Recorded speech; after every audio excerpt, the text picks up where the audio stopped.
So in last month's video about books that I recommend to help beat your writer's block, I talked about Tarot for Writers by Corinne Kenner, because it is overflowing with awesome writing prompts and activities you can do when you're feeling stuck on your story. In fact, there's one exercise in particular that's really great for story structure.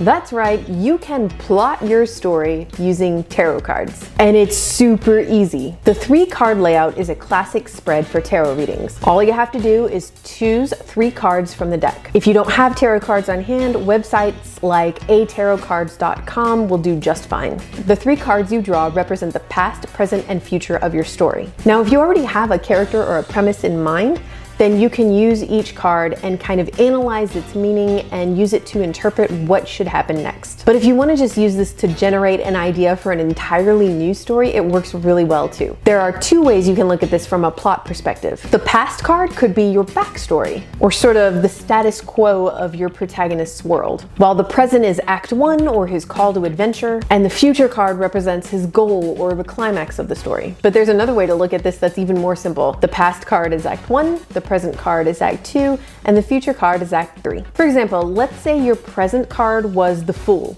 So you've got a young, naive protagonist ready to set off an adventure, totally unaware that he is about to walk off a cliff. Your second card is the 10 of Pentacles, which features 3 generations of people gathered together, all dressed in elegant clothes.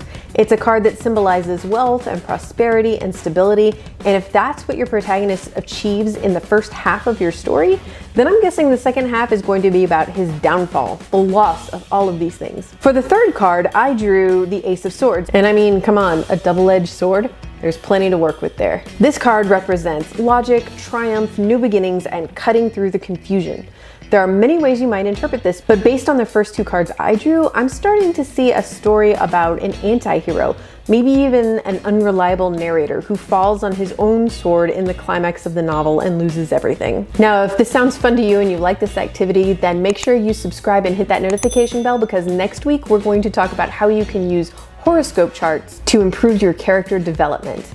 And as always, if you came up with a really cool story prompt or story idea, or if this helped your story in any way, then please share your results in the comments below, because I would love to check them out. As always, if you found this video helpful, I would very much appreciate a thumbs up. That's it for today. I'll see you next Friday with another Fiction Fix It, and until next time, keep writing.